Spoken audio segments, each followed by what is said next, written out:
Je m'appelle Colline et je vais modérer l'événement avec ma collègue Margot. Nous supportons toutes les deux la coordination de la stratégie Good Food par Bruxelles Environnement et Bruxelles Économie et Emploi.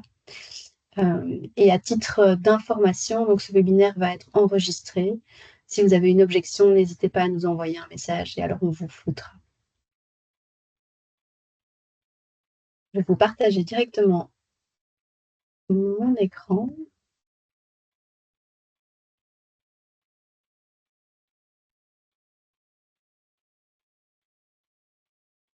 Et on va pouvoir commencer. À l'agenda aujourd'hui, on va commencer par une petite introduction sur la stratégie Good Food, assez brève. Et ensuite, on va se pencher sur la dernière publication de FIAN, avant de découvrir les différentes initiatives en lien avec la thématique de la publicité alimentaire par la FEVIA. Donc, deux perspectives différentes sur le marketing alimentaire qui ne manqueront pas, j'espère, de susciter votre intérêt. Et on vous invite ensuite dans un deuxième temps à réagir, dans un petit moment débat, questions-réponses, pour laisser la place aux échanges. Si vous avez des questions d'ici là, il ne faut pas hésiter à les noter dans le chat et nous y reviendrons au moment des questions-réponses. Pour commencer, la petite introduction. Donc, en tant que participant à ce webinaire, vous le savez probablement déjà, mais en juin 2022, la stratégie Good Food 2 a été approuvée par le gouvernement bruxellois. Cette stratégie, elle vise vraiment un basculement du système alimentaire vers plus de durabilité à l'horizon 2030, et ça va de la production à la consommation. Donc, cette stratégie est opérationnalisée via 5 axes qui traduisent cette ambition. Le premier, pour intensifier une production agroécologique professionnelle et citoyenne à Bruxelles. La deuxième, pour développer une approche plus systémique en liant chaque maillon du système alimentaire par la reconstruction de filières alimentaires durables. L'axe 3 qui vise à améliorer l'accessibilité financière et géographique de l'offre Good Food à Bruxelles. Le quatrième qui soutient et favorise l'accessibilité de l'alimentation Good Food pour toutes et tous. Et le dernier qui s'attaque aux pertes alimentaires, principalement via la réduction à la source. Qu'est-ce que la Good Food? C'est toujours utile de rappeler à tous la définition de la Good Food telle qu'elle a été co-construite par les parties prenantes. Donc cette définition est basée sur une définition de la FAO et elle reprend vraiment l'ensemble des régimes qui sont moins impactants pour l'environnement, meilleurs pour la santé, pour les humains, les animaux, l'environnement, c'est-à-dire un régime, comme je le disais, qui réduit au maximum le gaspillage alimentaire, qui fait évoluer les régimes vers un maximum de produits frais, locaux, bio, qui diminue la proportion de protéines carnées en privilégiant la viande de meilleure qualité et vise à un rééquilibrage de l'assiette. Alors, pour faire en sorte que cette Good Food, elle arrive justement sur toutes les assiettes des Bruxellois, un des principes transversaux de la stratégie, c'est vraiment cette gouvernance participative et décloisonnée entre toutes les parties prenantes qui gravitent autour de l'écosystème Good Food. Et ce slide vous montre juste comment ce principe a été mis en pratique via différents organes, que ce soit au niveau politique, au niveau de la coordination, de l'opérationnalisation de la stratégie. Ce qu'il faut retenir, c'est vraiment cette importance du dialogue entre les parties prenantes à tout niveau, et notamment par le biais du réseau échange, comme celui qui est organisé aujourd'hui. Et pourquoi la thématique du marketing alimentaire? Vous le voyez, par exemple, la COCOF siège au sein du comité de coordination et a dans ses prérogatives notamment la promotion de la santé et la question de la publicité est venue à la fois par ce biais-là, mais aussi d'une question qui a été soulevée dans le conseil participatif, donc qui est l'organe de représentation des différents acteurs de terrain. Et c'était également un des sujets qui a été discuté par l'Assemblée citoyenne pour le climat, qui a discuté de l'alimentation l'année dernière. Donc c'est un sujet qui intéresse beaucoup de parties prenantes. Et c'est pour ça qu'on l'a mis aujourd'hui à l'agenda d'un réseau échange. Qu'est-ce que c'est un réseau échange? C'est vraiment un espace qu'on facilite entre acteurs de la stratégie Good Food pour qu'ils se rencontrent sur les enjeux, euh, des enjeux communs entre acteurs avec les différents publics. Vous voyez ici différents exemples de ce qu'on a pu organiser. Ce sont autant des visites de terrain, comme ici à la manufacture, à l'espace test agricole d'Anderlecht, au marché matinal, ou des webinaires, comme on l'a fait l'année passée avec le SPW ou aujourd'hui avec nos intervenants. Et l'idée, c'est vraiment stimuler cette communauté Good Food et les échanges entre acteurs. Voilà pour le cadre. Je vous propose maintenant d'entrer dans le vif du sujet. J'imagine que c'est pour ça que vous êtes tous là aujourd'hui. Et donc, on va d'abord entendre Jonathan Peuch, qui est chargé de plaidoyer au sein de l'organisation FIAN, une association de défense du droit à l'alimentation. Et il va évoquer leur dernière publication qui analyse les possibilités de réglementation du marketing alimentaire en Belgique en lien avec leur mission de promotion de la santé. Jonathan, je te passe la parole.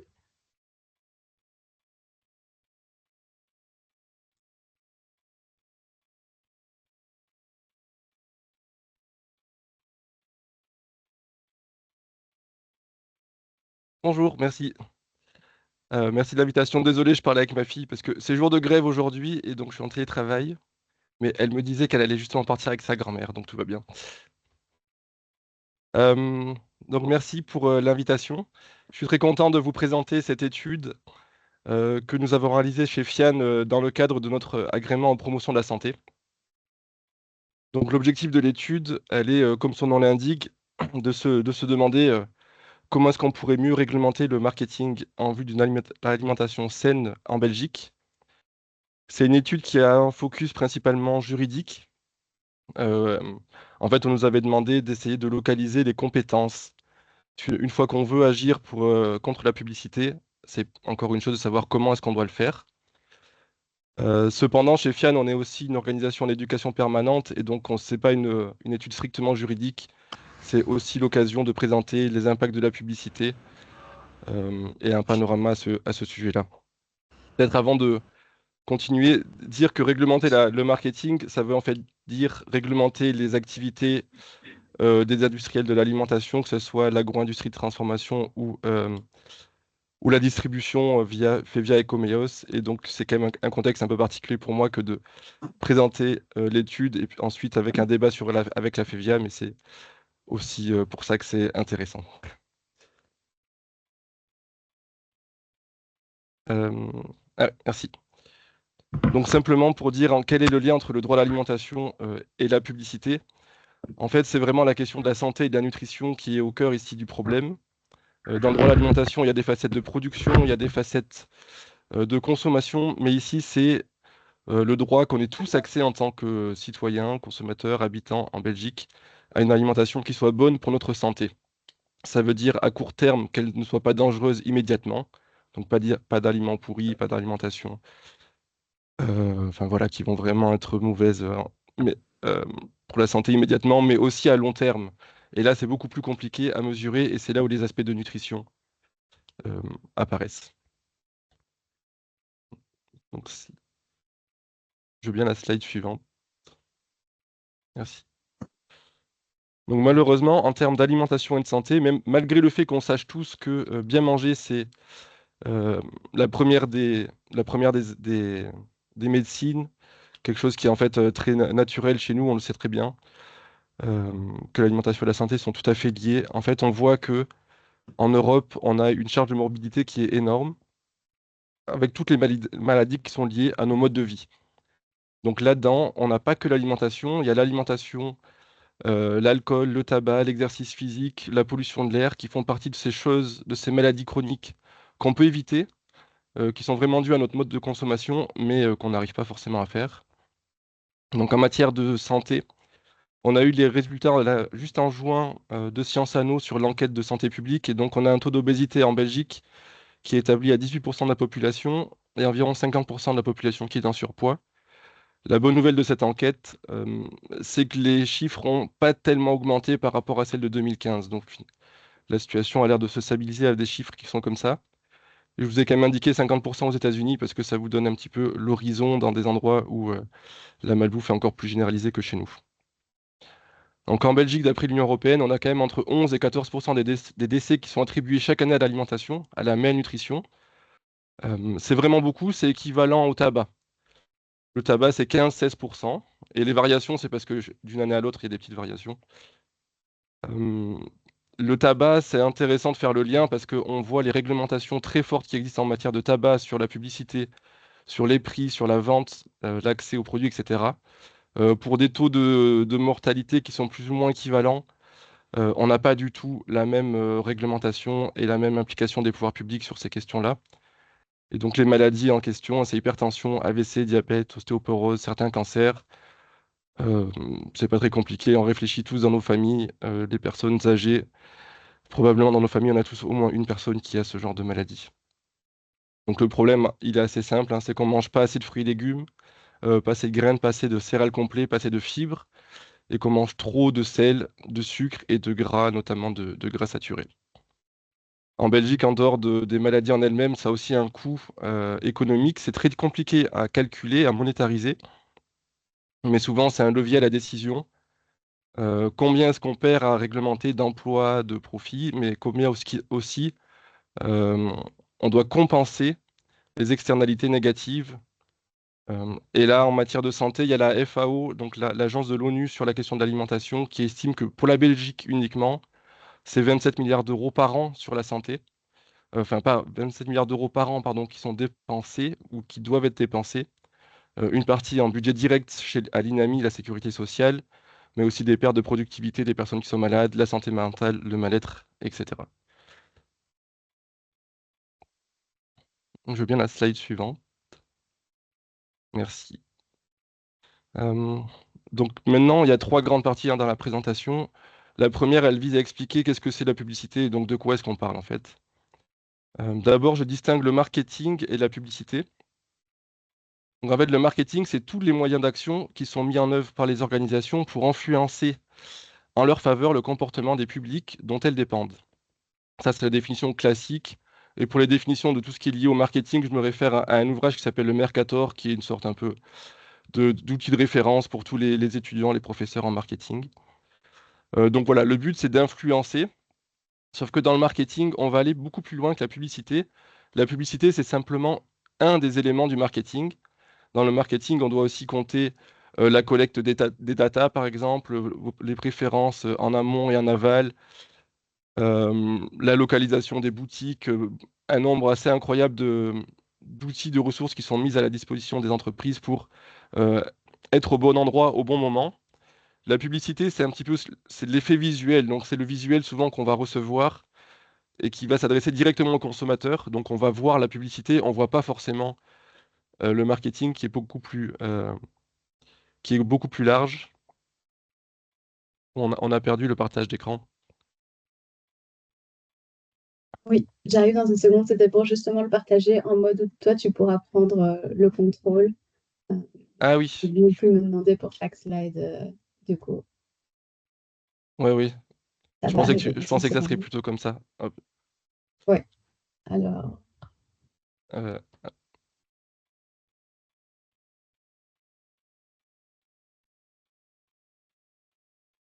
c'est bon, vous voyez?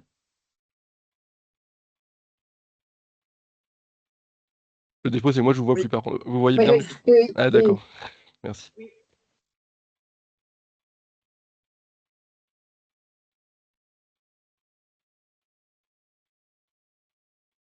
Euh, Pardon, je mets un chronomètre parce que sinon je vais parler beaucoup trop comme je vois plus l'heure. Donc voilà, et la publicité, pardon, j'en reviens à la définition. Donc une action promotionnelle visant à donner une information aux consommateurs pour valoriser à leurs yeux un produit ou une marque. L'objectif ici, c'est de jouer sur la valeur perçue, parce que en une phrase, l'important quand on fait des achats, en fait, on réfléchit pas à combien vaut réellement un produit, mais c'est-à-dire à un prix qui serait basé sur le coût de production, mais c'est combien est-ce qu'on est prêt à payer pour avoir le produit qui est là? En fonction d'un calcul coût-bénéfice qu'on fait à notre niveau personnel, combien est-ce que ce produit va me rapporter par rapport à combien est-ce qu'il coûte? Et donc jouer sur la valeur perçue, c'est ça vraiment l'essentiel de la publicité et du marketing. On peut percevoir une valeur qui n'existe pas quand on exagère complètement en termes d'influence. Généralement, ça va plutôt être mettre en avant l'un ou l'autre élément d'un produit qui va être intéressant aux yeux d'un public ciblé. Et le troisième élément important qu'il faut distinguer, c'est celui d'environnement alimentaire, qui est là encore plus large que le marketing et qui reprend tous les éléments qui vont en fait avoir une influence sur les individus au moment où ils vont faire leur choix alimentaire. Donc on pense souvent au choix alimentaire comme étant le résultat d'une réflexion personnelle et puis un choix parmi plusieurs options. C'est les facteurs individuels qui sont déjà très influencés par beaucoup d'éléments. Mais il faut aussi prendre en compte dans les choix alimentaires ben, les boutiques, les magasins, le logement, mon quartier, dans quel endroit est-ce que j'évolue et qu'est-ce qu'on me propose aussi. Si je suis dans un désert alimentaire, c'est-à-dire que j'ai rien à manger autour de chez moi et même si c'est très faim, je ne pourrais pas accéder à la nourriture, ou si j'ai que des produits de mauvaise qualité ou mauvais pour ma santé, même si j'ai très envie de manger autre chose, je n'aurai pas vraiment le choix.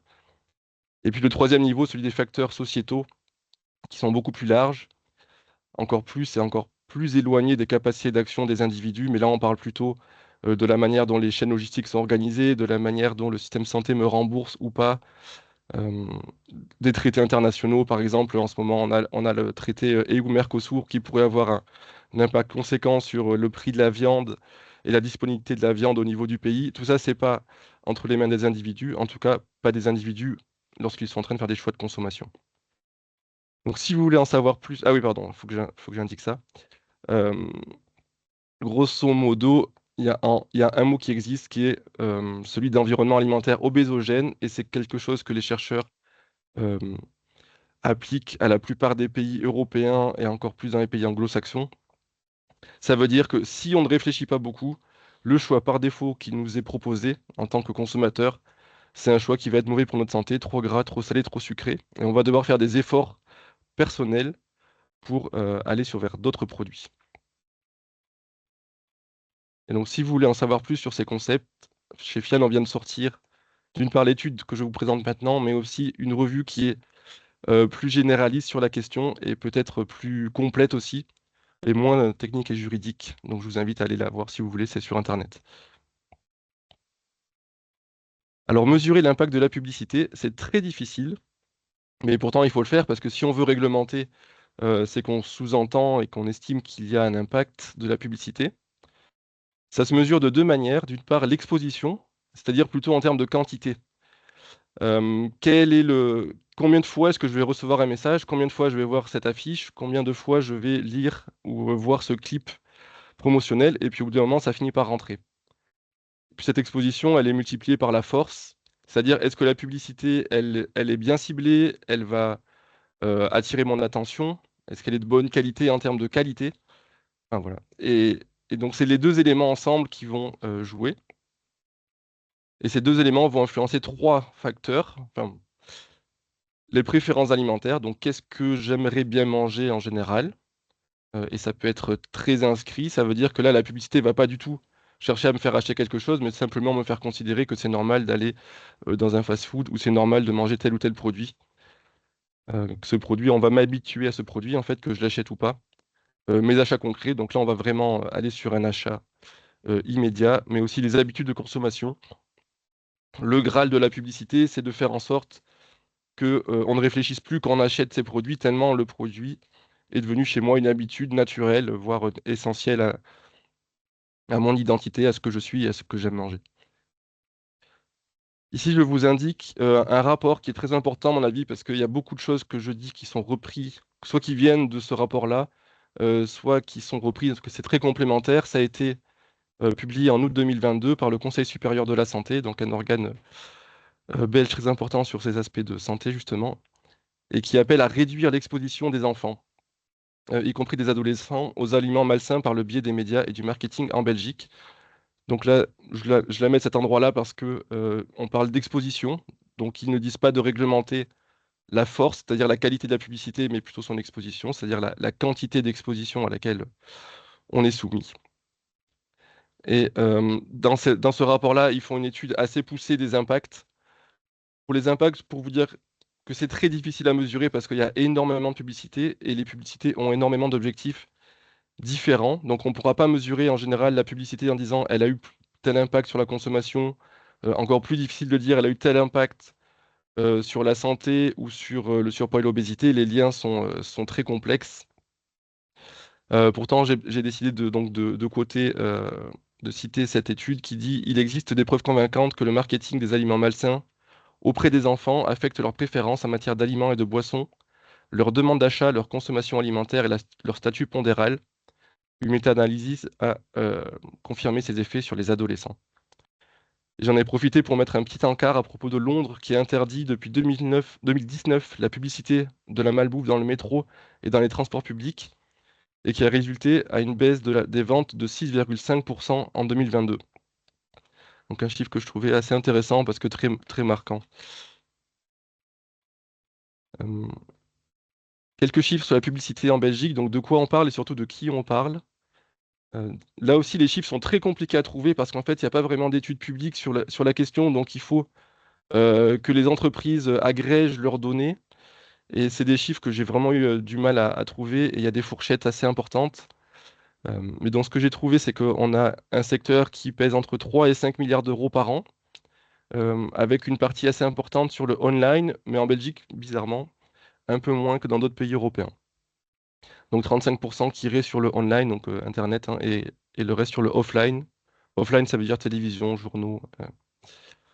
L'alimentation, ce serait environ 25% des dépenses qui sont faites dans la publicité en général, avec, je pense pas que vous voyez ma souris, mais en tout cas, la troisième ligne, vous voyez directement le secteur food. Donc là, c'est surtout l'agro-industrie qui aurait dépensé 500 millions d'euros en 2021 pour faire la promotion voilà, de leurs produits. Mais aussi la distribution, c'est la grande distribution, et on sait que 60% des ventes de la grande distribution, c'est de l'alimentaire. Donc là aussi, on voit que l'un avec l'autre, ça fait vraiment des acteurs très importants de la publicité en général. Bon, si vous allez sur l'étude, vous verrez des chiffres plus précis. Voilà, bon. Parmi les plus gros annonceurs qu'on a, ici, c'est toute catégorie de produits confondus, hein. Donc Colruyt est le premier annonceur en Belgique. On a Deleuze en quatrième, Coca-Cola en sixième. Voilà, Unilever, j'ai mis en. Donc, il faut aller voir les chiffres plus précis. Toujours dans les chiffres, j'ai lu sur un blog, donc j'annonce que la source est peut-être pas hyper fiable, mais c'est ce qui était. En mars, en France, ils ont proposé de supprimer la totalité de la publicité sur les produits alimentaires entre 7h et 22h30. Et cette personne disait que ce serait un manque énorme à gagner, car le secteur est le quatrième plus gros investisseur dans le petit écran et représente 1,8 milliard d'euros l'année dernière en France, en hausse de 9%.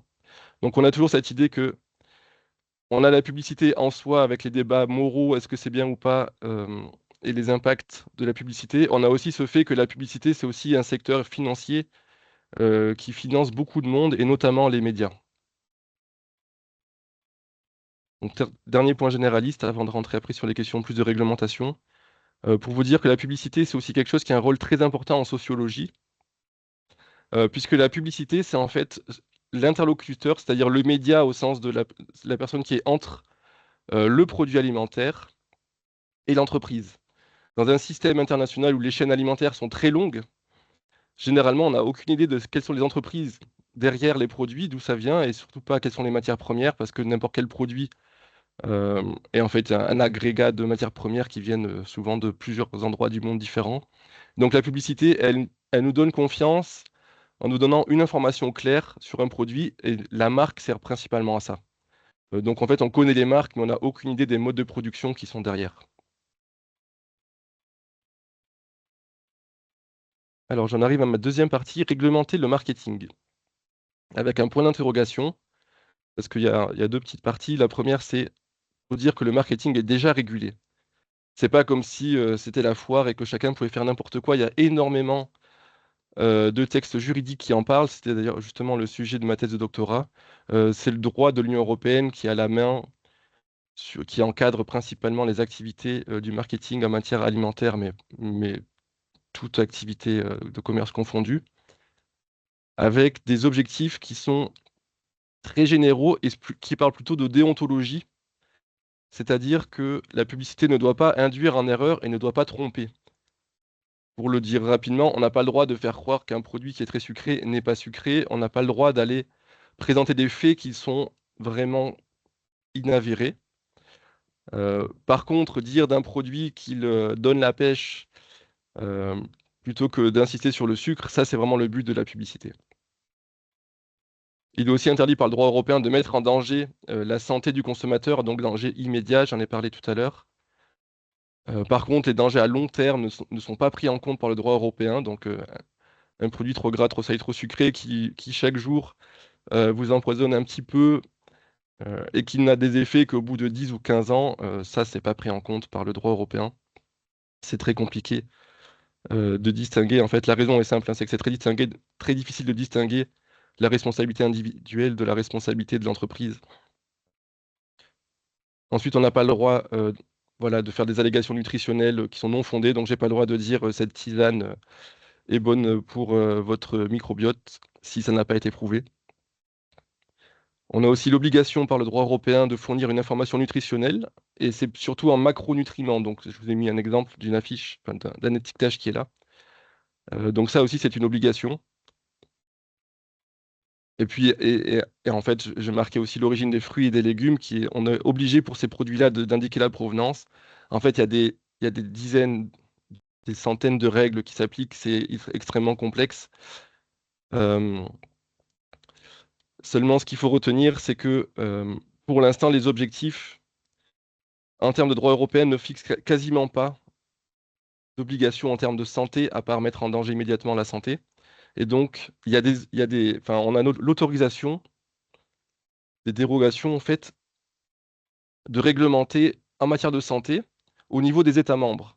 Donc l'Union européenne laisse la marge aux États membres de prendre des mesures plus strictes que les mesures générales qui sont prises au niveau de l'Union européenne. Et c'est donc justement dans cet angle-là, dans cette interstice, que on pourrait rentrer pour réglementer le marketing alimentaire. Donc pourquoi est-ce qu'il faut encore plus réglementer, sachant qu'il y a déjà toutes ces directives, tous ces règlements qui existent? Donc, à mon avis, le consommateur est souvent induit en erreur par la publicité, car on va avoir tendance à vraiment sous-estimer ou mettre de côté les impacts nutritionnels de notre alimentation.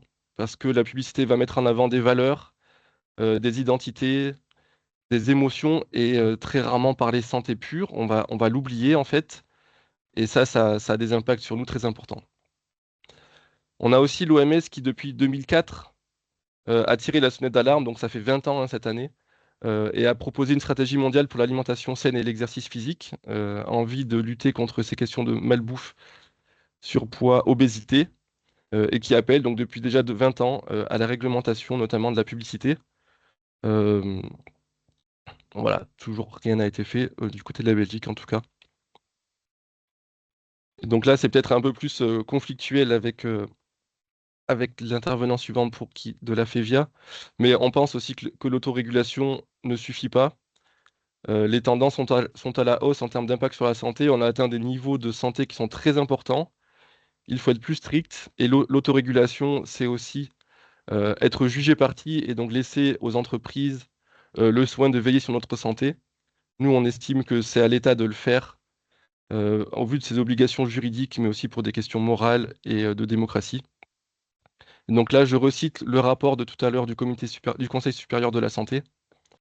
En Belgique, la législation en la matière est très limitée et mise en œuvre par les industries de l'alimentation et de la publicité. Cette autorégulation ne fonctionne pas. Qui plus est, ces promesses et engagements ne font pas l'objet d'un contrôle et d'une évaluation indépendante. Et il y a aussi très nombreux pays qui montrent la voie. Et là, c'est étonnant d'indiquer que, en fait, en Union européenne, en Belgique, on est plutôt mal protégé par rapport à d'autres pays. On est en fait assez en retard par rapport à d'autres pays dans la protection euh, de la santé vis-à-vis de l'alimentation. Et là, je vous ai mis un chiffre intéressant qui était juste de juin 2024, mais donc 66% de la population est en faveur d'une interdiction du marketing des produits malsains visant les enfants. Donc il y a des débats, mais En tout cas, protéger les enfants, ça paraît déjà une première mesure vraiment minimum à atteindre.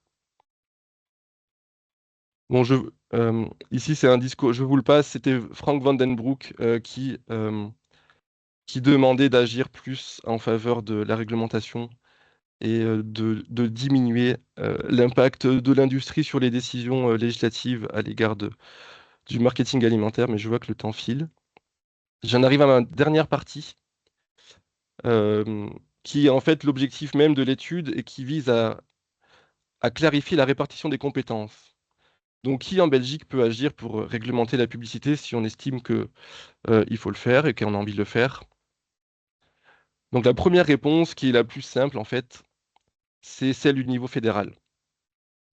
Donc, dans la mesure où l'alimentation est gérée comme une marchandise par le marché de l'Union européenne, on a le droit de réglementer dans l'intérêt de la santé publique la publicité.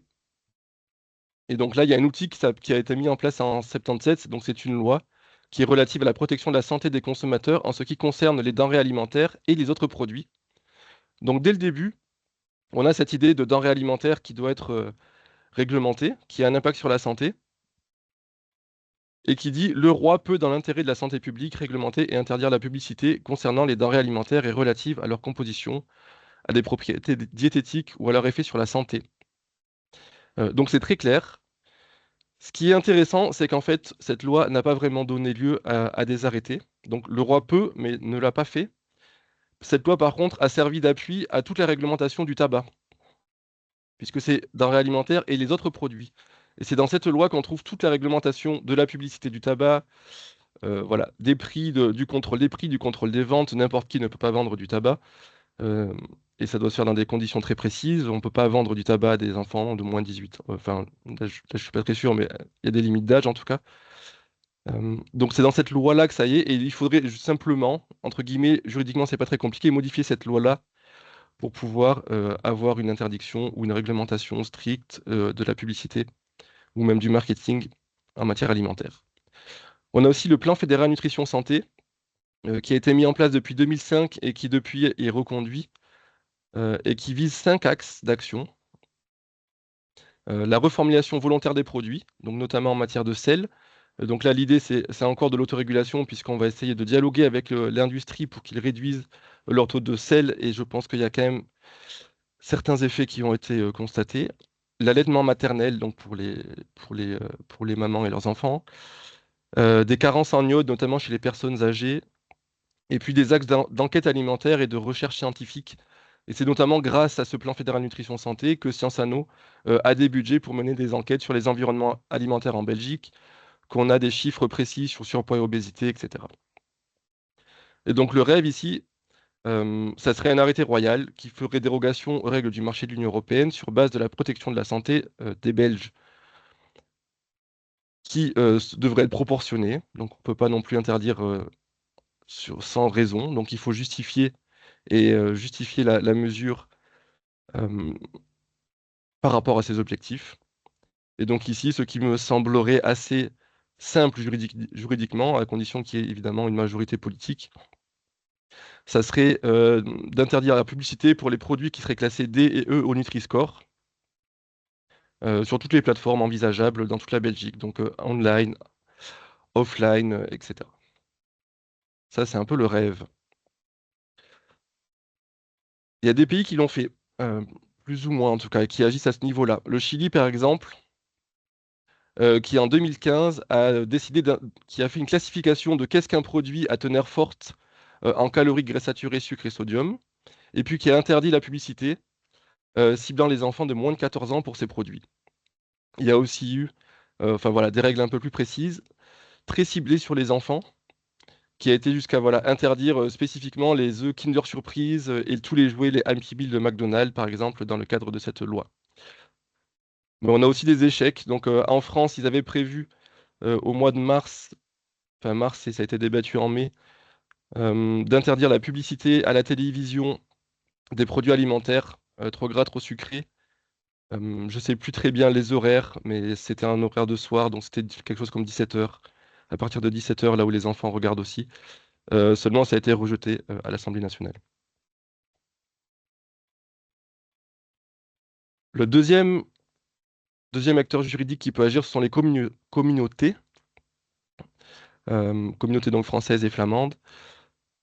Ici, on a un décret qui permet d'agir directement sur le contenu de la publicité audiovisuelle. Donc télévision, radio, vidéo en ligne, dont les éditeurs sont basés en Belgique, au minimum. Et là, on peut sans problème réglementer le contenu des publicités. Pour l'instant, on a des interdictions de faire de la publicité pour le glyphosate, des interdictions de faire de la publicité pour des armes, on a des règles pour la publicité de l'alcool.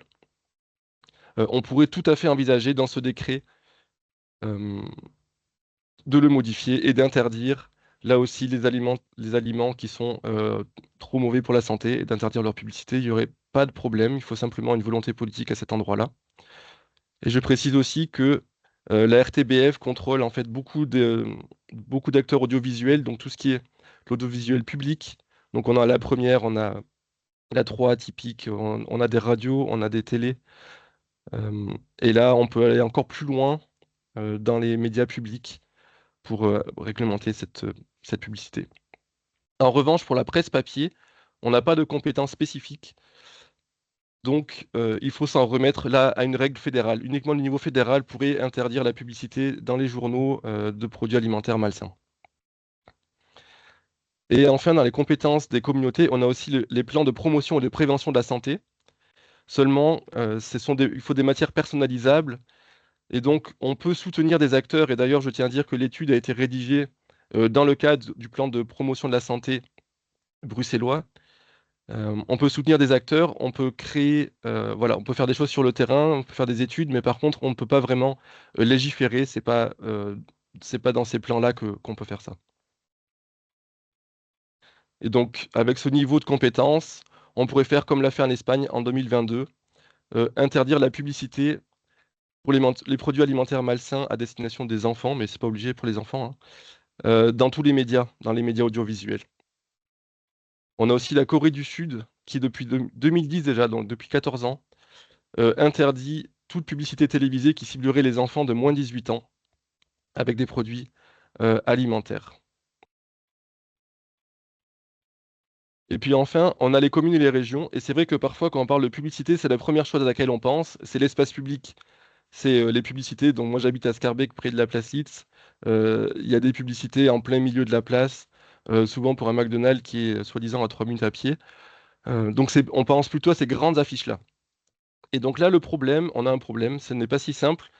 En fait, les communes et les régions peuvent interdire complètement la publicité, mais ne peuvent pas vraiment se prononcer sur le contenu des publicités. Donc elles pourraient interdire les panneaux d'affichage, mais pas dire on autorise telle publicité, mais pas telle autre, à moins que cette publicité soit extrêmement problématique. Mais dans le cas de nutrition, ce n'est pas le cas. Donc là, on a aussi pas mal d'exemples. Par exemple, le Québec, j'ai pas mis la date, mais ça fait longtemps, ça fait plus que 20 ans, qui interdit totalement la publicité envers les enfants de moins de 13 ans. Donc c'est pas spécialement la publicité alimentaire, c'est toute la publicité. La Norvège a fait la même chose pour les enfants de moins de 18 ans. Et dans les deux cas, c'est pas uniquement dans l'espace public, mais ça en fait partie. Et puis un exemple assez connu par chez nous de réglementation de l'espace public, c'est la ville de Grenoble qui en 2015 a décidé d'enlever la plupart des panneaux publicitaires, tous les plus grands. Euh, et puis 2017-2019 qui a pris des réglementations un peu plus précises, par exemple qui impliquent la fin de l'éclairage la nuit des publicités, la suppression des publicités sur les toitures ou le retrait des grands panneaux. Euh, donc ça, c'est ce que peuvent faire les communes, et elles le font, hein. Boisfort agit, il y a beaucoup de communes qui le font. Mais donc, on ne peut pas aller directement sur l'alimentation, on doit avoir un débat plus large sur la publicité en général, mais on peut toujours se rappeler que 25% de la publicité, euh, c'est de la publicité alimentaire. J'en arrive à la fin. Donc maintenant, place au débat et à vos questions. Et j'ai remis le lien vers le site de Fian pour retrouver à la fois l'étude juridique et puis le magazine Beat the System qui est sorti le mois dernier. Merci. Merci. Donc, nous partagerons aussi ces liens vers les participants après le webinaire. Un tout grand merci pour l'intervention. Je vais reprendre le contrôle en essayant cette fois-ci de présenter les slides de manière à ce que le prochain intervenant puisse prendre le contrôle.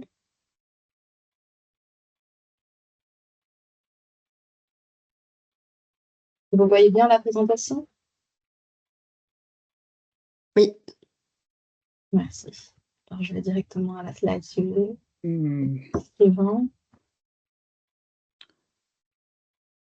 Donc, pour cette deuxième partie, après avoir entendu donc, dans la perspective de Fianne, nous allons inviter la FEVIA, la Fédération de l'industrie alimentaire belge, à partager leur expérience et en mettre en lumière une de leurs initiatives. Pour cela, nous avons Tom Delforge, qui occupe de manière temporaire le poste de conseiller en politique alimentaire à la FEVIA, qui va prendre la parole. Il a travaillé précédemment comme directeur des communications et des affaires publiques dans différents secteurs du privé, y compris 10 ans dans l'industrie alimentaire.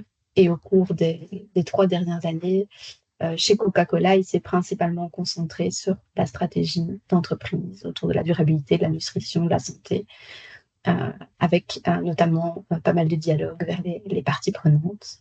Et à ce titre, il a été impliqué dans les efforts de l'industrie alimentaire en matière d'autorégulation, dont le Belgian Pledge, qu'il va vous présenter aujourd'hui.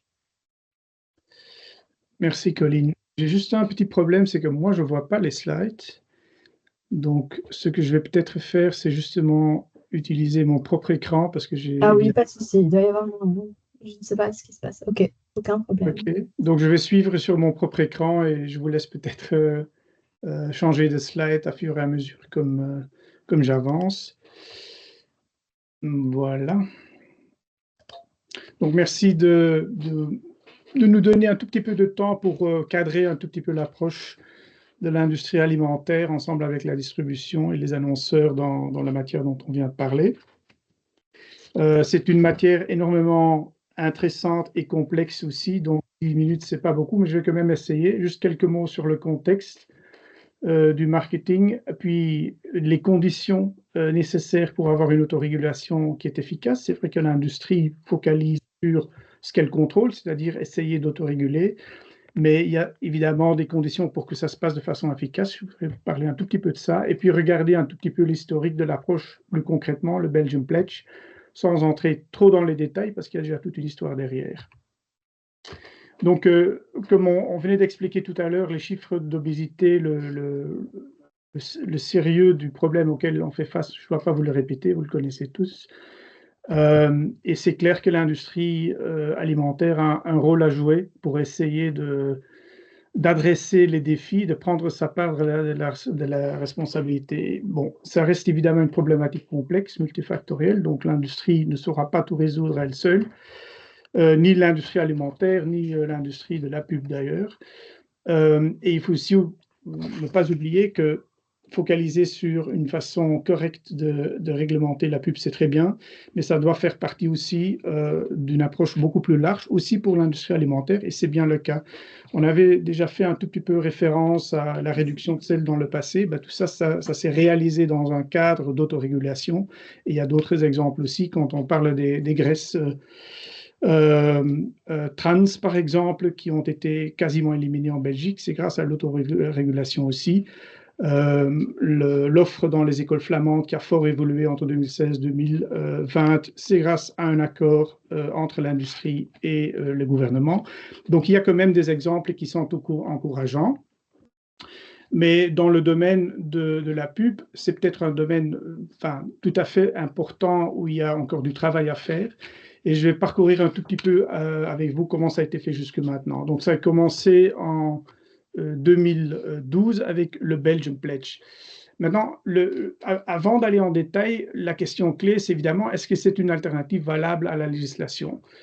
Je dirais que peut-être le débat ne se trouve pas vraiment là. Je crois que le débat, c'est plutôt de se poser la question, comment est-ce qu'on peut travailler aussi du côté des pouvoirs publics que de l'industrie pour essayer de résoudre à des problèmes, à des challenges au niveau de communication sur les produits alimentaires.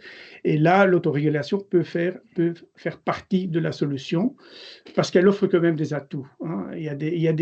C'est pas tout réalisé, mais partir d'une connaissance des secteurs être flexible pour s'adapter aux circonstances dynamiques du marché, le marché alimentaire, mais aussi le marché de la pub, l'usage que font les jeunes, par exemple, des médias. Tout ça, c'est très important pour sortir un effet. Se cadrer dans une approche au niveau international, ce qui est évidemment une préoccupation importante pour les sociétés alimentaires qui opèrent à un niveau international.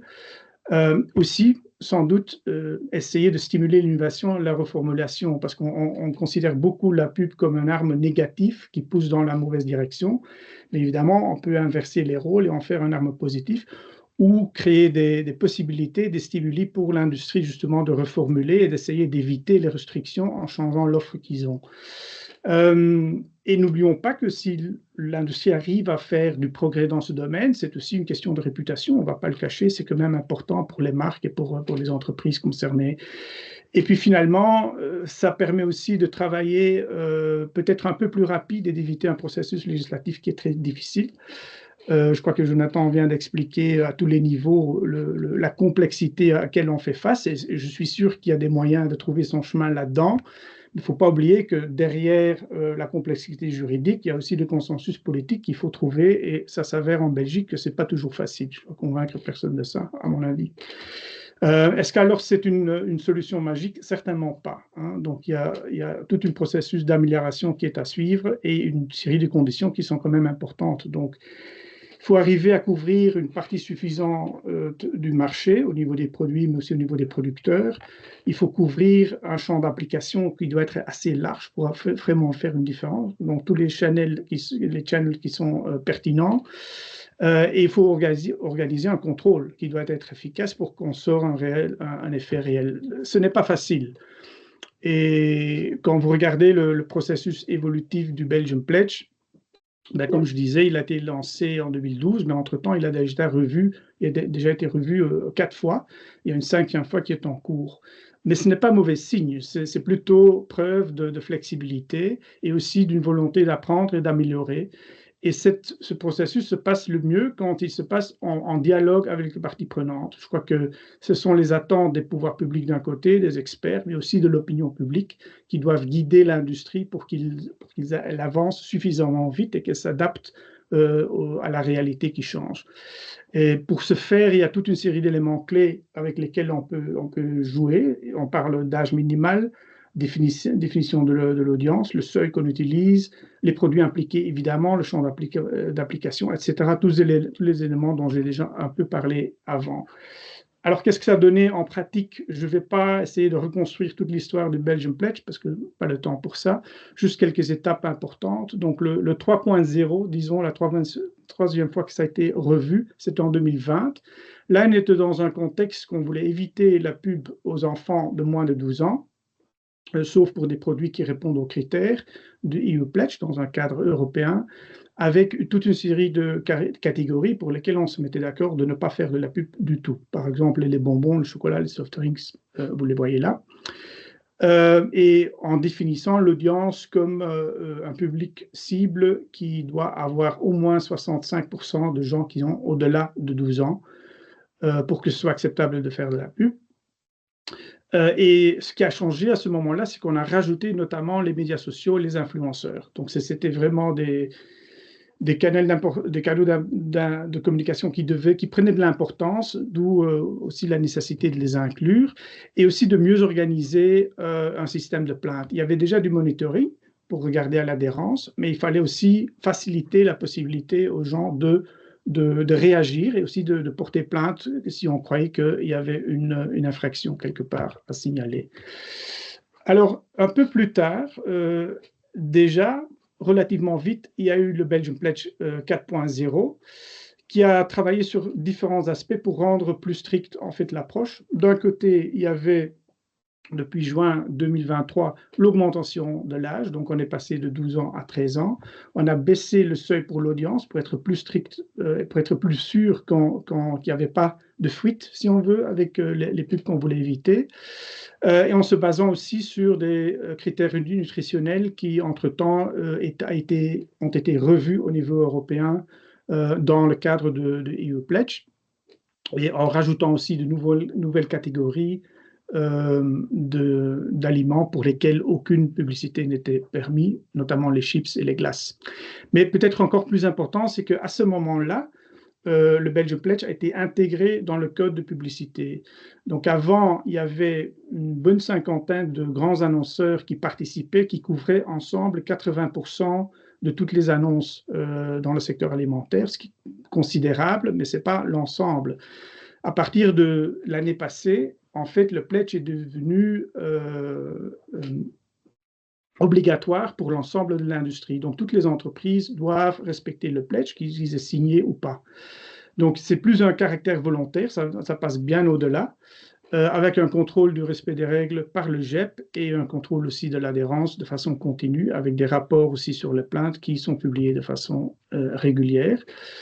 Donc, je parlais du monitoring qui se fait d'un côté pour la pub TV, mais aussi pour les écoles et pour le online.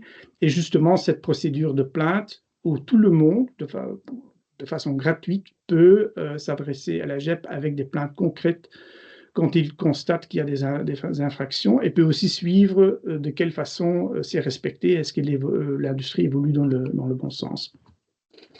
Est-ce que c'est assez? Je dirais que par définition non, parce que c'est un processus continu qui ne va pas s'arrêter ici. Il y a, en parallèle avec la nouvelle version du 4.0, il y avait déjà des discussions avec notamment le ministre Dalle et d'autres responsables politiques pour mieux comprendre où eux, ils voyaient encore des opportunités pour améliorer, des nécessités pour améliorer.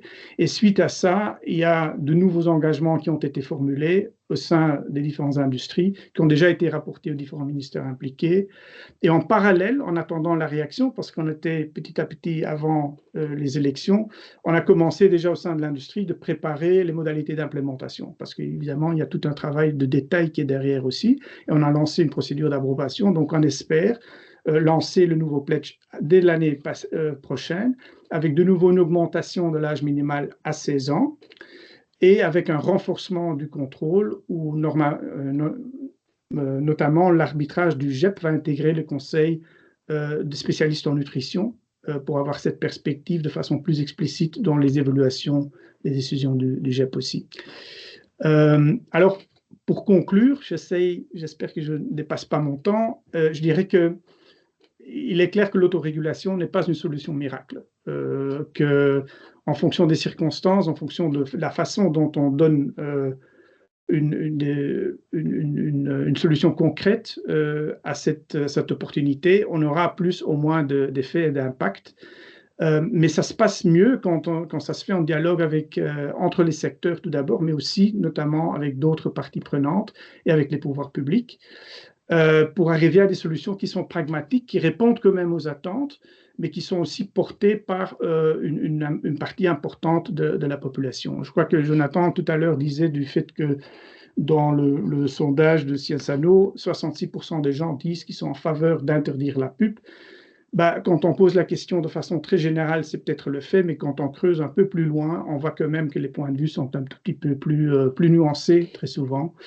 Et il y a pas mal d'enquêtes qui ont été faites au sein de l'industrie aussi, avec Food in Action, pour comprendre mieux qu'est-ce que ça veut dire, pour quel aliment exactement, et quel âge, et où est-ce que les gens se positionnent.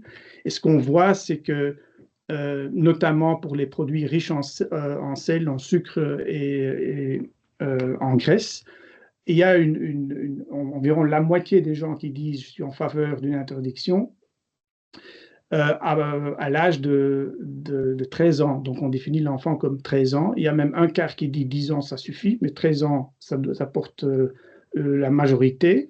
Quand on rajoute et on augmente jusqu'à 16 ans, on arrive à 66%. C'est par hasard le même chiffre qu'on vient de citer là tout à l'heure. Donc, je crois que ça illustre un tout petit peu qu'il faut vraiment entrer en dialogue, non seulement entre experts, pouvoir public et industrie, pour ne jamais perdre de vue non plus où est-ce qu'on trouve le soutien dans le public large, pour quel type d'approche, pour avoir avec quelque chose qui marche, mais quand même pragmatique à la fois. Et s'il y a moyen de faire ça en alignement et en accord avec les pouvoirs politiques, ça ne peut qu'aider l'impact de l'autorégulation. Donc l'autorégulation n'est pas quelque chose qui veut laisser de côté les responsables politiques, les ministres compétents, etc. Bien au contraire, plus on arrive à donner forme à ça ensemble, plus ce sera sans doute efficace. Voilà, je vous remercie, je vais m'arrêter là, je vais revenir à l'écran. Merci beaucoup, Jonathan et Tom, pour vos deux exposés. Je propose de maintenant laisser la place aux échanges. Donc, je vois qu'il y a déjà une question, en tout cas, dans le chat. Si vous en avez d'autres, n'hésitez pas à lever votre main virtuelle. La première, en tout cas, de Laurence Meuse, concerne donc la proposition, je pense, de Jonathan, de se baser sur les Nutri-Score pour réglementer ou interdire certains types de publicité. Et Laurence questionne la pertinence du Nutri-Score qui ne fait pas l'unanimité. Je ne sais pas si Jonathan, est-ce que tu veux répondre? Oui, enfin, je peux. C'est clair que c'est un grand challenge que de définir les critères nutritionnels. Donc à partir de quel moment est-ce qu'on interdit ou pas un produit? Qu'est-ce que c'est trop salé? Quel est le taux de sel? Qu'est-ce que c'est trop gras? Quel est le taux? Qu'est-ce que c'est trop sucré, etc. Donc c'est assez compliqué à atteindre. Et c'est sûr que là, il n'y a pas de solution miracle. C'est uniquement par décision politique qu'on peut y arriver. C'est-à-dire qu'à un moment, on doit se mettre ensemble et se dire qu'est-ce que c'est pour nous trop salé, trop sacré, trop salé, trop sucré, trop gras. Chaque pays a ses propres manières d'agir. Donc, par exemple, pour l'OMS, ils se sont basés sur des données nutritionnelles de l'OMS. Au Chili, pendant 2 ans, ils ont eu des réflexions pour se mettre d'accord sur qu'est-ce que c'est les produits trop salés ou pas et lesquels est-ce qu'il faut interdire ou pas. Euh, le Nutri-Score, c'est quand même quelque chose qui a pas mal d'avantages. Ça a des avantages. Je pense que le principal avantage, c'est qu'il est quand même scientifiquement très bien fondé. Il existe depuis quelques années. Il a été revu dernièrement. Et il y a un consensus scientifique sur la base de données. On peut toujours faire mieux, évidemment, mais c'est quand même à la fois objectif, public et un petit peu historique, quoi. Enfin, disons, ça a une longueur de temps derrière lui. Donc ça, c'est assez avantageux. Il est aussi mis en œuvre déjà en Belgique, mais de manière volontaire. Donc c'est un outil qui est familier pour les fonctionnaires et pour l'État belge, disons, enfin en tout cas les pouvoirs publics belges en général, mais aussi pour les entreprises, puisqu'il est déjà mis en œuvre dans plusieurs pays de l'Union européenne, en Espagne, en Allemagne. Je ne connais pas tous les pays, mais il y a vraiment beaucoup de pays qui l'appliquent. Espagne, France, je sais, Italie ne veut pas, mais euh, voilà, 5 ou 6 pays. Donc ça a l'intérêt de la simplicité. Et parfois, c'est intéressant en matière de législation de se dire, c'est peut-être pas parfait à tous les niveaux, mais n'empêche, ça marche, ça répond aux critères qu'il nous faut, et alors on n'a qu'à y aller. Voilà mon avis par rapport à ça. Merci. Madame Meuse, j'espère que ça répond à votre question. Sinon, n'hésitez pas à réagir. Dans l'intervalle, je vois qu'il y a une autre main levée de Madame Nora Lorenzo. Oui, bonjour. Oui, merci. Bon, moi, je ne suis pas française, alors je vais essayer de parler en français, mais s'il y a quelque chose que ce n'est pas compréhensible, j'essaie de changer en anglais. Oui, j'ai travaillé chez Cinzano et on travaille beaucoup. Bon, je pense que Jonathan a déjà travaillé beaucoup avec Stéphanie, mais on a vraiment maintenant, par exemple, un projet avec la OMS pour vraiment voir quelle est l'exposition pour les adolescents dans les social media. Et ça, je pense que ça sera très intéressant. Mais vraiment, la chose que moi, je trouve un peu plus difficile, vraiment, c'est le fait que à la fin, le You Pledge et le Virgin Pledge, c'est tout défini par l'industrie. Et en fait, on a déjà des modèles nutritionnels qui sont déjà établis pour l'AMS, et pour les produits et l'alimentation et le marketing de ces produits. Alors, si on a déjà des critères définis, pourquoi il y a besoin que l'industrie doit définir des autres critères? Ça, c'est vraiment ma première question. Et ma deuxième question, ça serait plus en relation au monitoring. Parce qu'en fait, pour le Belgian Pledge, on a vu que l'industrie a donné des informations, de data, mais après, on a des articles scientifiques, en fait pour le KU qui a démontré que le monitoring de le Belgian Pledge n'était pas le même data que c'était montré par l'industrie. Alors, je pense que ça doit être plus régulé et ce n'est pas un problème vraiment de l'industrie per se, mais on doit travailler ensemble aussi pour avoir un monitoring qui se fait vraiment bien fait, on dirait. Merci. Merci. Donc, 2 questions, une sur la définition des critères par l'industrie et l'autre sur le monitoring. Oui. Pour Tom, j'imagine. Je voyais que mon micro était éteint, voilà. Non, et ce sont des questions pertinentes, je crois.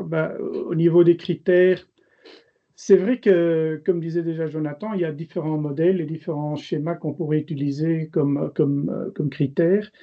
On parlait tout à l'heure du Nutri-Score qui a certainement sa valeur. Le problème du Nutri-Score, c'est un peu que ce n'est pas conçu pour réguler le marketing, c'est conçu pour guider le consommateur à faire le meilleur choix à l'intérieur d'une certaine catégorie de produits. Donc, c'est quand même, ça donne des effets qui n'étaient pas vraiment dès le début dans le modèle, je crois. Et la même chose est vraie pour d'autres schémas où l'un va plus loin que l'autre. Quand on regarde les EU-Pledge et on compare avec, par exemple, les critères WHO Europe, c'est vrai que WHO Europe trouve qu'il y a plus d'aliments, produits alimentaires qui devaient être inclus que de ce qui est couvert maintenant par le Pledge. Entre-temps, le Pledge a quand même a déjà été renforcé aussi plusieurs fois et couvre pour l'instant environ 55% de tous les produits alimentaires. Contre, je crois, plus ou moins 68 pour le WHO. Je crois qu'en arrière-tête, il faut aussi garder l'idée que l'approche que l'industrie développe et les critères qu'ils définissent ont aussi quelque part pour intention d'encourager la reformulation et notamment d'essayer de pousser les entreprises à faire leur part pour arriver à ce but important de réduire le sel, le sucre et les graisses. Et notamment au niveau de la reformulation pour réduire le sucre, c'est important de créer un cadre dans lequel ils ont l'opportunité de trouver des alternatives. Ce qui veut dire qu'on va utiliser par exemple un schéma de critères nutritionnels qui abolit complètement les édulcorants, on coupe déjà le chemin pour toute une série d'initiatives qui vont aider à réduire le sucre. Donc c'est pas du noir et blanc, mais je comprends le point de vue et je crois que la réponse en quelque sorte c'est peut-être ce que vous avez dit à la fin, que se mettre à table et avoir de bonnes discussions ne peut qu'aider, à mon avis, à trouver des solutions qui tiennent la route, qui sont faisables, qui sont pragmatiques, mais qui tiennent aussi la route d'un point de vue scientifique. Je crois qu'on n'arrivera pas forcément toujours à trouver un consensus, mais ça peut qu'évoluer dans le bon sens. D'ailleurs, pour cela, et en parlant de la reformulation, c'est là aussi que l'industrie est certainement demandeur d'une collaboration plus intense et regarde notamment des institutions comme Sciences Anno pour aider à la reformulation. Il y a la demande d'essayer d'établir un cadre scientifique, une base qu'on peut utiliser par le NutriTrack, par exemple, par le REMO, pour comprendre où il faut prioriser et quelle façon on peut encore progresser au niveau de la reformulation. Donc, de nouveau, je crois qu'il y a en effet des pistes de faire plus, mais ça se passe, à mon avis, surtout par les dialogues et par la collaboration.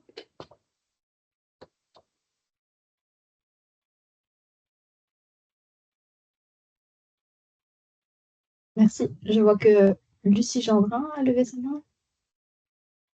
Oui, merci. Bonjour.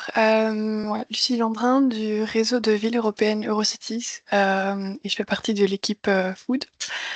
Merci d'abord pour vos interventions. Voilà, j'avais une question tant pour Fian que Fevia. Voilà, on entend en tout cas de la part des villes, on va dire, plus l'importance du travail de facilitation, comme on voit ici, c'est le cas de Bruxelles Environnement, pour voilà, éventuellement regarder comment est-ce qu'on peut trouver une solution pour pousser à éventuellement une alimentation plus durable et plus saine. Et voilà, ma question pour vous deux, c'est comment est-ce que les villes, en tant que pouvoir public, qui a un rôle de, on va dire, protéger sa population, de protéger et de faire en sorte que la population évolue de manière saine et durable, comment est-ce que voilà, une ville peut aussi soutenir un effort pour impacter positivement l'environnement alimentaire qu'est une ville. Donc voilà, je parle de la manière plus directe, par exemple pour les pubs. On parle de discussions avec l'industrie. Comment est-ce que voilà, cet équilibre peut être trouvé pour avancer dans la bonne direction? Merci pour la question. Je sais pas lesquels de vous deux veut commencer. Je me lance. Allez-y. Oui. C'est une bonne question et ça me permet peut-être de dire une chose qui est que la pub, c'est une facette de l'alimentation et de la réglementation du système alimentaire.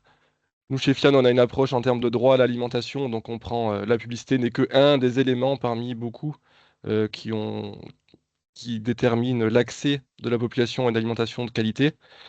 Euh, et donc les villes, bon, j'ai été assez clair pour la Belgique. Après, c'est pas forcément dans tous les pays, hein. En tout cas, en Belgique, les villes, elles peuvent directement euh, choisir de mettre de la publicité ou pas dans les rues. Mais elles ne peuvent pas dire cette publicité, on interdit la publicité de l'alimentation, mais on autorise la publicité des voitures, pas sur le contenu. Par contre, Londres a pu le faire, puisque ce n'est plus l'Union européenne. Donc ça dépend grandement, et bon, je connais pas moi l'étendue des villes qui sont dans le réseau, mais il y a des particularités nationales. Mais peut-être que ce que je voudrais dire, c'est qu'il y a aussi d'autres éléments que les villes peuvent faire, principalement. Je pense un petit peu là en pop-up, hein, mais elles peuvent autoriser ou pas l'implantation de fast-food ou l'implantation de supermarchés. Un supermarché, on sait que c'est autant de destruction de petites boutiques dans les centres-villes ou dans les environs. On a eu le cas à Tervuren, donc proche de Bruxelles, où la population s'est opposée à la mise en place d'un fast-food. C'était plus ou moins, enfin en tout cas c'était proche d'une école. Et là, c'est la ville qui peut déterminer si oui ou non elle autorise l'implantation de ce magasin-là. Ça, c'est quelque chose qui va jouer sur les environnements alimentaires en dehors de la publicité. Parce que si vous mettez un McDonald's en face d'une école, qu'il y ait publicité ou pas, ça va forcément avoir un effet sur la consommation des lycéens, enfin des étudiants dans l'école, quoi. Autre chose que je trouve Bruxelles fait assez bien pour le coup, c'est ou d'autres villes en Belgique auxquelles je pense, donc Liège, Charleroi, etc., c'est la mise en place des ceintures alimentaires. Euh, donc développer les liens entre la périphérie et la ville pour faciliter la vente directe de fruits et de légumes. Parce qu'en fait, c'est ça qui se joue, hein. C'est pas simplement parfois interdire certains aliments, mais c'est aussi en favoriser d'autres. Et donc là, les villes peuvent jouer un grand rôle de mise en lien, donc en termes logistiques, en termes de publicité aussi, mais en termes de soutien aux acteurs, de subventions, de réflexion, d'analyse, etc. Euh, bon, voilà, il y a encore beaucoup d'éléments auxquels je pense, mais ils sont un peu anecdotiques, disons. Plus généralement, on a pas mal de réflexions chez Fian et d'analyses sur ce genre de choses qu'on pourrait vous envoyer. Notamment au mois d'octobre, là, il y avait les élections communales en Belgique. Donc, on a rédigé un ensemble une dizaine de projets qui nous semblent assez exemplaires pour faciliter l'accès de la population, notamment précaire, en prenant en compte en tout cas les vulnérabilités à une alimentation de qualité. Elle est aussi disponible sur le site de Fian. Euh, Super, merci beaucoup. Et du coup, pour, je vais dire, compléter la question et l'orienter plus à Tom, voilà, on a la partie comment une ville peut mettre en place ce genre de solution. Comment est-ce qu'on fait ça avec l'industrie alimentaire en tant que ville? C'est vrai que c'est une bonne question. Je crois que l'importance du niveau local est peut-être un peu sous-estimée et qu'il y a encore des choses à faire dans cette direction-là. En sachant que bon, on est quand même implanté en tant qu'industrie alimentaire à niveau local aussi. pas uniquement pour les McDonald's, mais bien aussi pour d'autres. L'offre alimentaire est très large, hein, donc aussi, parce qu'on parle beaucoup de comment on peut restricter, comment on peut interdire, mais il faut peut-être aussi focaliser sur la question comment on peut encourager pour considérer les options plus saines et aider à développer l'offre. Et pour ça, on a besoin de l'industrie alimentaire aussi au niveau local et dans les villes. Donc, je crois que c'est quelque chose à explorer, à se mettre à table de nouveau pour regarder où sont les possibilités de travailler ensemble. On parlait tout à l'heure des écoles et une partie de l'enseignement est organisée notamment au niveau local, au niveau des communes, au niveau des villes. Et là aussi, je m'imagine qu'il y a encore du travail à faire au niveau de l'information, de la sensibilisation, etc. C'est encore pas fort incorporé dans les cycles d'éducation. Il y a du travail à faire dans ce domaine-là. Et je crois qu'en tant qu'industrie, dans la mesure du possible, d'offrir du soutien ou du knowledge est une piste intéressante à explorer aussi.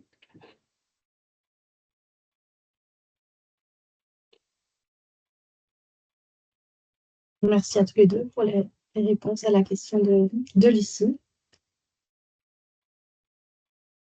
Je vois plusieurs réactions dans le chat en réponse à vos commentaires et je remonte un peu plus haut à la question de Amélie Noël, donc qui pose une question pour mieux comprendre le Belgian Pledge, voir s'il porte uniquement sur les médias sociaux ou plus largement, est-ce que les discussions existent également en termes d'affichage, papier et médias télévisuels? Oui, c'est bien le cas. Je ne l'ai peut-être pas suffisamment spécifié avant, mais le pledge est d'application sur une gamme très très large de médias, aussi bien online que offline. Évidemment, il y a la télévision, il y a la radio, il y a les billboards, etc. Mais il y a aussi tout ce qui concerne les médias sociaux, il y a aussi les influenceurs, etc. Et je parlais un peu avant de cette évolution constante dans l'usage des médias, notamment chez les jeunes utilisateurs, où on voit que les jeunes regardent de moins en moins la télé ni écouter la radio, et certainement pas de façon linéaire. Donc, l'importance d'être présent aussi au niveau des médias sociaux est assez évidente, je crois. Donc, on essaie en effet d'avoir un champ d'application le plus large possible. Ce qui ne veut pas dire qu'il n'y a pas encore des pistes à explorer pour en renforcer, pour améliorer, mais pour l'instant, ça comprend quand même déjà la toute grande majorité des canaux.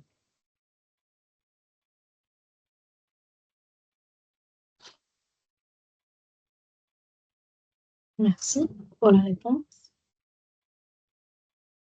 Je pense qu'on a déjà repris l'ensemble des questions qui se trouvaient dans le chat. Je ne sais pas si quelqu'un dans l'audience souhaite encore réagir.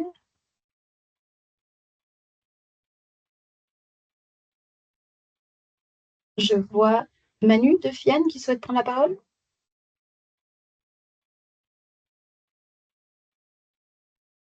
On vous écoute.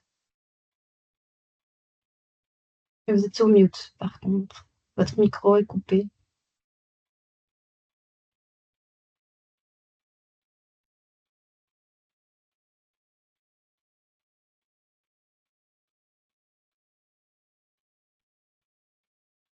Non, on ne vous entend pas. Peut-être essayer de quitter et rejoindre la réunion, parce que pour l'instant, on ne vous entend pas. Ah oui, c'est bon. Le micro ne fonctionne pas.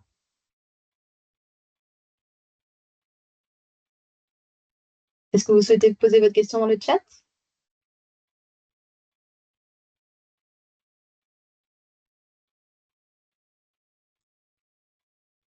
Bien, n'hésitez pas. On va attendre 2-3 minutes que vous ayez le temps de rédiger la question. Dans l'intervalle, si quelqu'un d'autre souhaite prendre la parole, n'hésitez pas. Je vois Madame Caroline Ambrom. Oui. Bonjour. Bonjour. Merci pour les deux intervenants. C'est pas des questions d'élaboration, mais c'est des questions un peu de données, puisque Jonathan a mentionné d'une part la difficulté à avoir un peu un rapportage sur l'argent investi dans la publicité. Je voulais voir si ça faisait partie de quelque chose qui était en voie d'amélioration ou quelles avaient été un peu les sources enfin voilà, est-ce qu'on changeait un peu de paradigme? Est-ce que c'est toujours quelque chose sur lequel il faut se battre pour avoir de l'information ou est-ce que au sein de la FEVIA, il y a peut-être une réflexion aussi là-dedans? Après, j'imagine que c'est un peu des datas confidentielles en termes d'axes stratégiques, mais à quel point ces éléments-là pourraient être traduits? J'ai une autre question très pratique. Vous parlez d'interdiction de publicité. Là, c'est plus vers Tom. D'interdiction de la publicité vers les moins de 13 ans.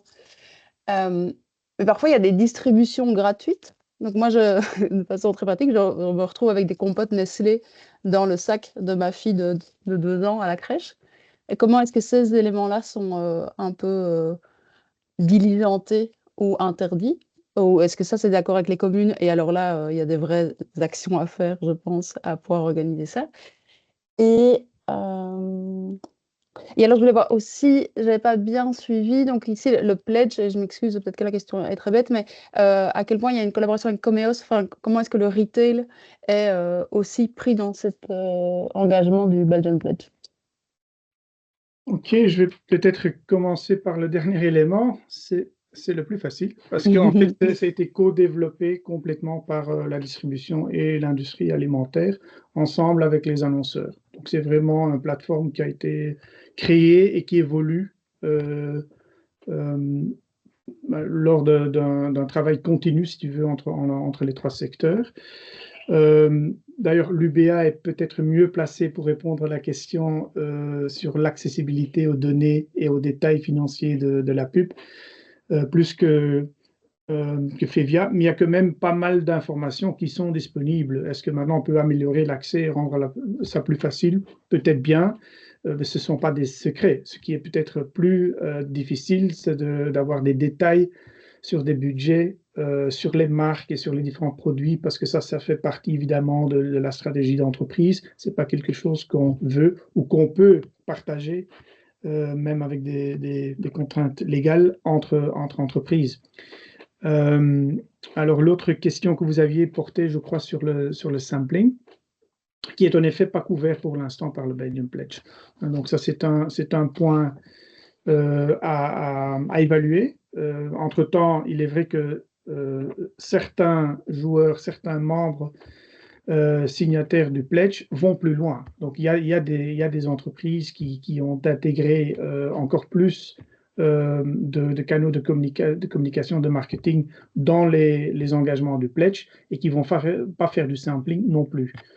Voilà. Par exemple, dans le secteur des boissons, Coca-Cola en fait partie. Ils ne font pas de sampling en dessous de 13 ans non plus, ce qui va donc aussi évaluer jusqu'à 13 ans pour le futur.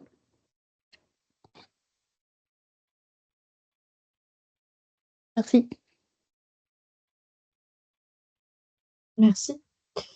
Et alors, on peut alors reprendre la question de Manu, qui se demande, donc dans une question liée au monitoring du Belgian Pledge, s'il est bien effectivement suivi et respecté. Alors, comment se fait-il que les études Sciensano ont montré que les environnements alimentaires autour des écoles et les endroits fréquentés par les enfants sont encore largement inondés de publicité sur la malbouffe et l'alcool?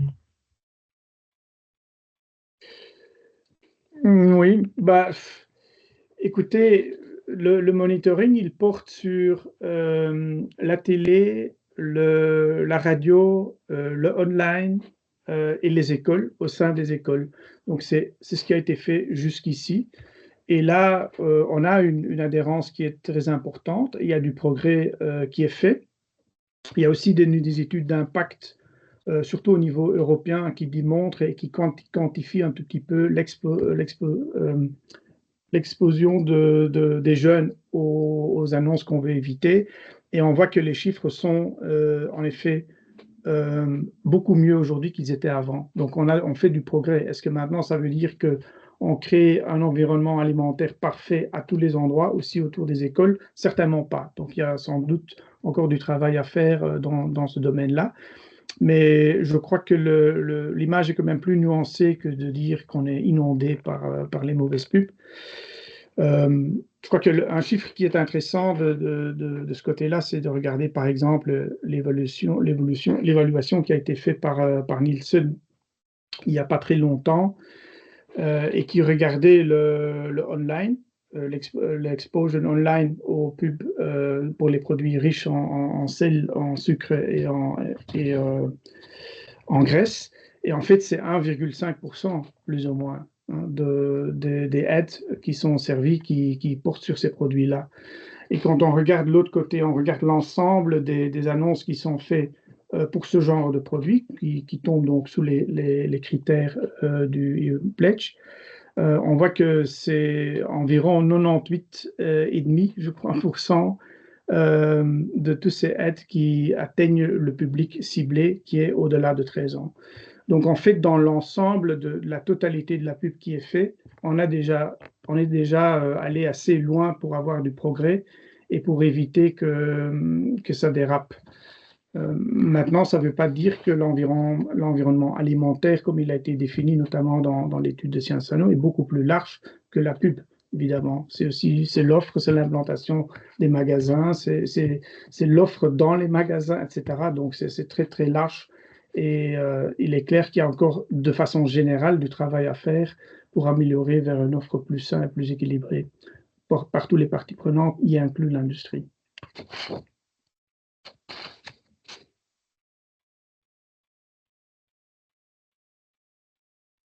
Merci. Je vois juste deux commentaires dans le chat et puis je te donne la parole, Jonathan. Je vois Manu qui répond par rapport au chiffre en fait, du nombre de publicités autour des écoles.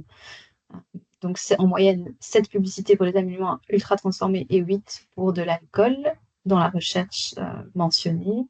Et Nora qui précise que le monitoring, en tout cas des médias sociaux, n'est pas encore tout à fait établi. Et donc, si l'industrie augmente la publicité sur ces médias, ce n'est pas encore suffisamment étudié. Et la Sciences Ano Pro annonce réaliser un premier pilote pour évaluer l'année prochaine en Belgique cet aspect-là. Tout le monde est au même niveau d'information. Et il y a d'autres liens qui sont partagés qu'on ne manquera pas n'hésitez pas à les consulter, mais je vais laisser la parole à Jonathan pour réagir. Oui, peut-être pour me prononcer un peu plus directement sur l'autorégulation en général et comme on arrive à la fin de la réunion. En tout cas, nous, c'est clair que chez FIAN, en tant que défense des droits humains, on estime que ce n'est pas à l'industrie de fixer les objectifs de santé publique pour la population, quoi. Il y a des métiers qui...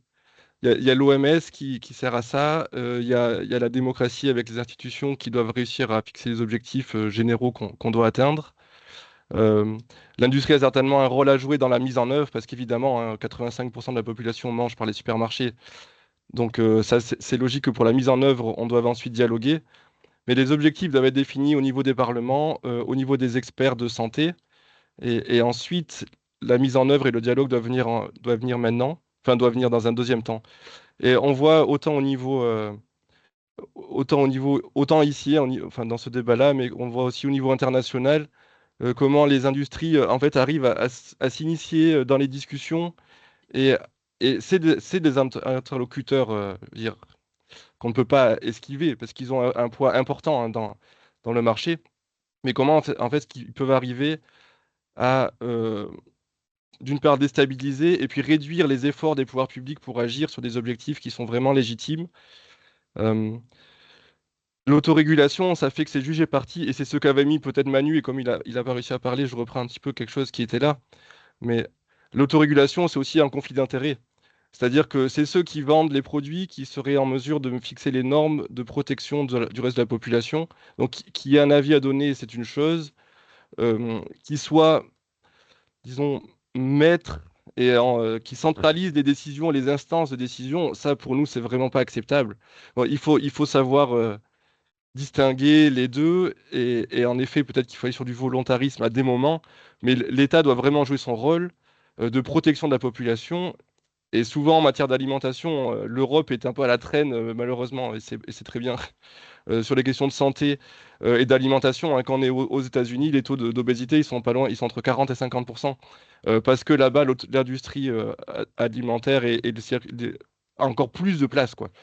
Il faut vraiment qu'on inverse ces tendances-là et qu'on redonne le pouvoir de décision vraiment au pouvoir public dans les instances démocratiques et que l'industrie, en fait, se retrouve à... C'est un rapport de pouvoir, mais se retrouve en fait à, d'une certaine manière, obéir, ou en tout cas se soumettre aux lois de l'État par rapport à ça. Et donc là, ce que je dis, c'est évidemment, ça va pas contre l'autorégulation, mais c'est de dire on autorégule, en tout cas on le fait ensemble sur la mise en œuvre, mais les objectifs, et de dire qu'on veut revenir à 10% d'obésité, là je dis n'importe quoi, ça doit être des débats politiques, mais ces objectifs-là doivent vraiment être fixés par le cadre démocratique qui est celui des pouvoirs publics. Je voudrais quand même brièvement réagir, si je peux, tout en restant très court, parce que je sais qu'on n'a plus tellement de temps. Je crois que c'est un peu dommage de focaliser le débat sur la contradiction soi-disant entre régulation, restriction d'un côté et autorégulation de l'autre. À mon avis, ce qui compte, c'est de se servir de tous les outils possibles pour avoir un marketing qui respecte plus les critères nutritionnels, qui prend plus en considération l'intérêt notamment de consommateurs faibles et les enfants, et d'être très pragmatique dans l'approche. Et quand on parle de démocratie, je crois que le grand défi démocratique, quand on passe uniquement par la voie de législation, c'est qu'il faut créer un consensus sur la bonne façon de progresser, ce qui est loin d'être simple. Et quand on va juste créer, en utilisant les critères de démocratie, l'enquête à laquelle je faisais référence un tout petit peu avant, quand on regarde l'âge, par exemple, de 18 ans et on regarde le soutien public pour un âge pareil pour le marketing aux enfants, il est à 13%. Ce qui veut dire qu'il y a une grande partie des gens qui trouvent que c'est vachement exagéré. Donc, quand on parle de démocratie, je crois qu'il faut un tout petit peu nuancer. À mon avis, c'est plus productif de regarder de quelle façon ce qui est déjà en cours peut être renforcé. Est-ce que ça répond suffisamment aux attentes qui sont là? Est-ce qu'il y a moyen d'intégrer ça dans un cadre plus bien défini aussi avec un soutien, avec de l'endorsement des pouvoirs politiques? Ça me semble des discussions plus productives que de regarder uniquement pour dire est-ce qu'on impose des normes et est-ce qu'on est arrivé à interdire des choses. Ce qui m'a frappé avec les exemples que vous avez donnés, c'est qu'il y a énormément d'exemples de différentes villes, de différents endroits, et le critère, est-ce que c'est un échec, est-ce que c'est un succès, c'est apparemment la question, est-ce qu'on est arrivé à interdire quelque chose? Mais ce serait peut-être intéressant de regarder, est-ce que ces interdictions ont mené à une amélioration concrète, mesurable, pour la consommation alimentaire, mais surtout pour le problème du surpoids et de l'obésité. Et je crois que vous allez voir que c'est nettement plus difficile d'établir des liens, pas parce que c'était faux d'essayer d'agir contre l'abus dans la publicité, mais parce que le problème, il est multifactoriel et beaucoup plus complexe. Et vous avez besoin d'une collaboration avec l'industrie pour y remédier. On n'a pas de solution magique, mais je crois qu'on est un partenaire indispensable et qu'il faut une prise de conscience, une attitude un peu différente par rapport à l'industrie pour être plus productif pour l'efficacité, pour trouver des solutions efficaces. Ça, c'est mon point de vue un peu personnel là-dessus. Je vous remercie en tout cas tous les deux grandement pour vos interventions et de vous être mis autour de la table aujourd'hui avec les différents participants intéressés par le sujet. Je pense qu'on a tous appris beaucoup de choses. Je vois encore dans le chat une dernière question, par exemple, de Caroline, mais qui s'adresse directement à certains acteurs. Donc, je propose qu'elle prenne contact directement avec eux. Et alors, peut-être Nora qui demande à Tom s'il peut partager également les sources de l'étude que vous mentionnez sur la perception du marketing. Donc ça, si vous pouvez partager les sources, nous, on peut les intégrer alors au rapportage. Et je vous propose de peut-être clôturer ici. Mentionner encore que voilà, si ça vous intéresse de rejoindre la communauté Good Food, de continuer à être contacté pour les différents événements qu'on organise, n'hésitez pas à vous inscrire à la newsletter Good Food et vous remercier pour votre participation en espérant vous retrouver à une autre occasion. Je vous souhaite à tous une très bonne journée. Merci bien. Merci beaucoup. Bonne journée. Merci. Merci.